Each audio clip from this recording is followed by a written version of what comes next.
संहिता में मैं डॉक्टर बबीता जायसवाल आप सभी का हार्दिक स्वागत करती हूँ।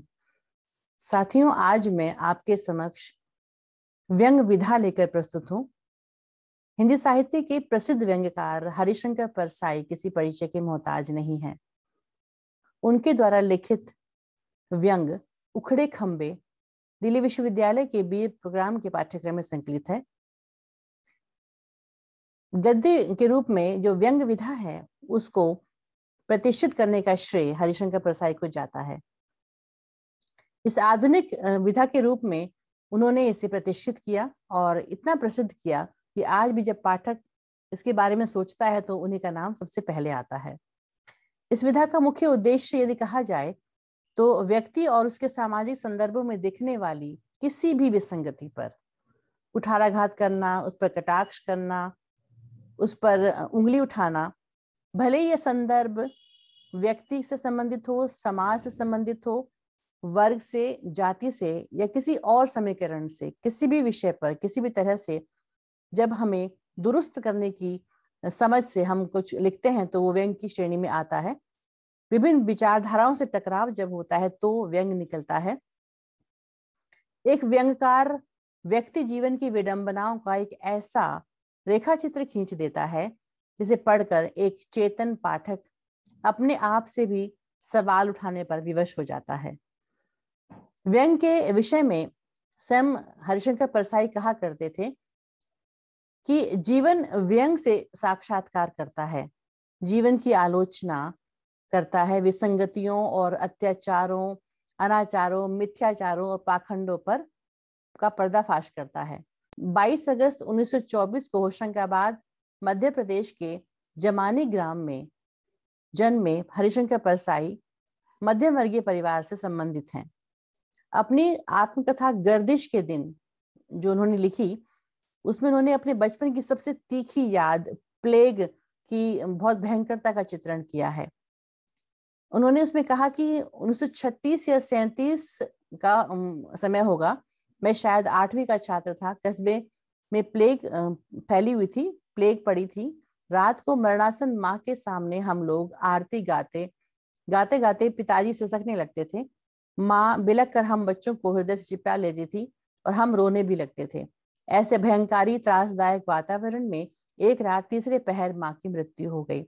5 भाई बहनों में मृत्यु का अर्थ मैं ही समझता था कि मृत्यु किसे कहते हैं, बाकी सब छोटे थे। जिस गर्दिश के दिन की बात अपनी आत्मकथा में हरिशंकर परसाई करते हैं वो उनकी जीवन भर की विडंबना रही और उन्होंने अपने जीवन भर के संघर्षों से बहुत कुछ सीखा और बहुत कुछ पाठकों के सामने भी प्रस्तुत किया। परसाई के व्यक्तित्व में धार्मिक रूढ़िवादिता, जातीयता, धार्मिक कट्टरता, इन सब के विरुद्ध जो एक खास तरह का विरोधी तेवर दिखलाई पड़ता है वो किसी अन्य में दिखलाई नहीं पड़ता। उसका बहुत कुछ श्रेय वो अपनी बुआ को देते हैं। यदि उनके इस व्यंग की बात की जाए जो कि हमारे पाठ्यक्रम में संकलित है, उखड़े खंबे, तो उसके बारे में कुछ लाइनें मैं आपके सामने रखना चाहती हूँ और उसके बाद उस व्यंग को आपके सामने पूरा का पूरा पाठ के माध्यम से मैं आपको प्रस्तुत करूंगी।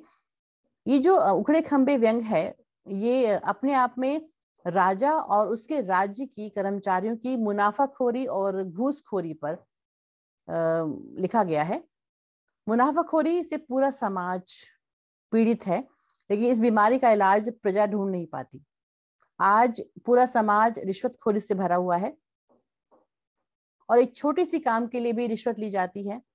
रिश्वतखोरों से हम कभी बच नहीं सकते। तो ये आज का सत्य भी है, आज भी ये व्यंग जो है वो प्रासंगिक है। तो आइए करते हैं इस व्यंग का पाठ। हरिशंकर परसाई ने कितने तीखेपन से, कितने पैनेपन से इस रिश्वतखोरी की समस्या को इस व्यंग के माध्यम से पेश किया है। एक दिन राजन ने खींचकर घोषणा कर दी कि मुनाफाखोरों को बिजली के खंभे से लटका दिया जाएगा। सुबह होते ही लोग बिजली के खंभों के पास जमा हो गए। उन्होंने खंभों की पूजा की, आरती उतारी और उन्हें तिलक किया। शाम तक वे इंतजार करते रहे कि अब मुनाफाखोर टांगे जाएंगे और अब पर कोई नहीं टांगा गया। लोग जुलूस बनाकर राजा के पास गए और कहा, महाराज आपने तो कहा था कि मुनाफाखोर बिजली के खंभे से लटकाए जाएंगे, पर खंभे तो वैसे ही खड़े हुए हैं और मुनाफाखोर स्वस्थ और आनंद में हैं। राजा ने कहा है तो उन्हें खंभों पर टांग दिया जाएगा। थोड़ा समय लगेगा, टांगने के लिए फंदे चाहिए। मैंने फंदे बनाने का ऑर्डर दे दिया है। उनके मिलते ही सब मुनाफाखोरों को बिजली के खंभों से टांग दूंगा। भीड़ में से एक आदमी बोला, पर फंदे बनाने का ठेका भी तो एक मुनाफाखोर ने ही ले लिया है। राजा ने कहा, तो क्या हुआ, उसे उसके ही फंदे से टांगा जाएगा।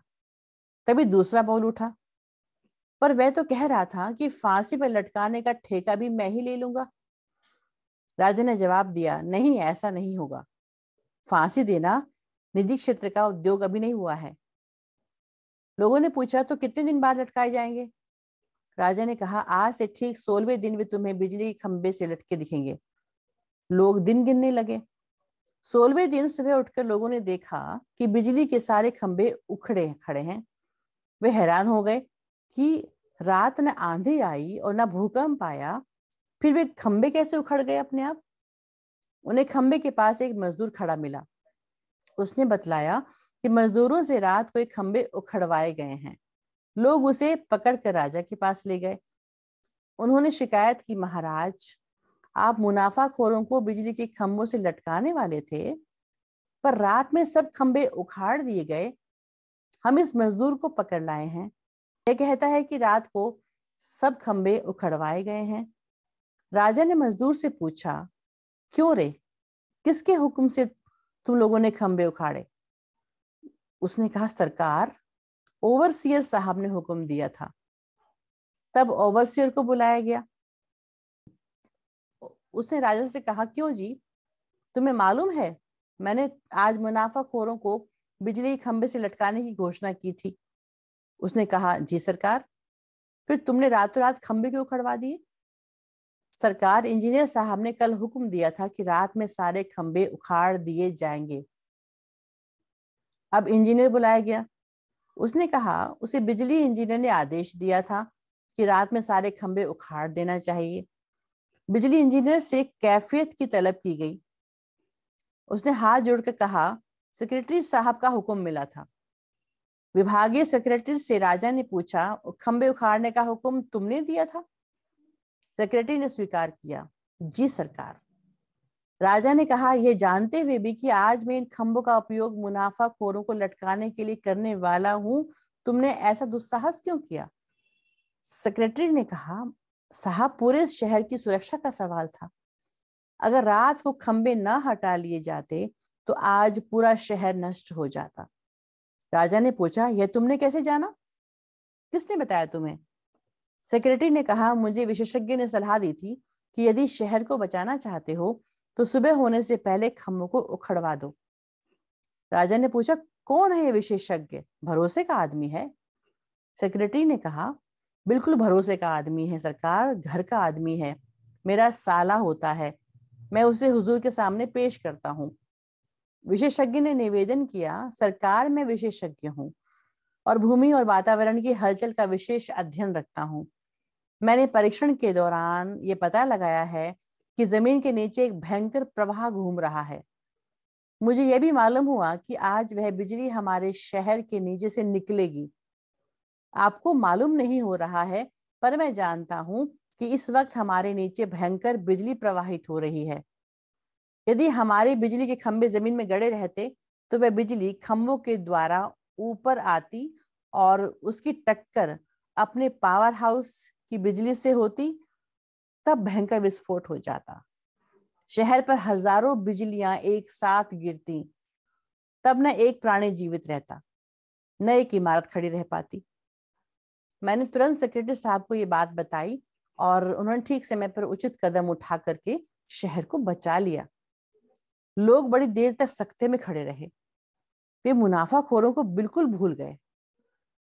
वे सब उस संकट से अभिभूत थे जिसकी कल्पना उन्हें बताई गई थी। जान बच जाने की अनुभूति से दबे हुए चुपचाप लौट गए। उसी सप्ताह बैंक में इन नामों में ये रकमें जमा हुई।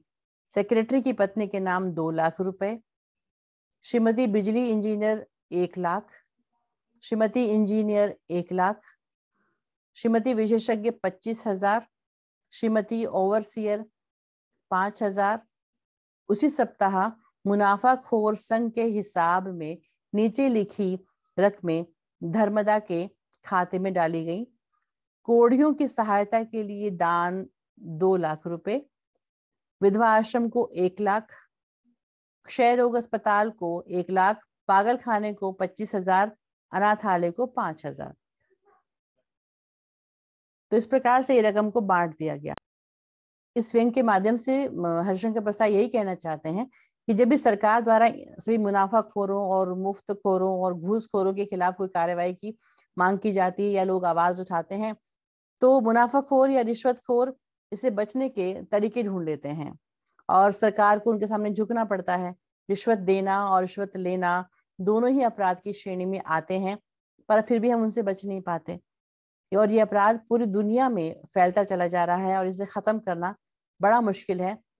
ये तभी खत्म हो पाएगा जब हम खुद जागरूक हो जाएंगे। तो इस बात को हम तक पहुंचाना और इस समस्या की ओर हमारा ध्यान दिलाना उनका मुख्य उद्देश्य था। तो ये छोटे से व्यंग के माध्यम से उन्होंने एक बहुत बड़ी समस्या की ओर हमारा ध्यान आकृष्ट किया है।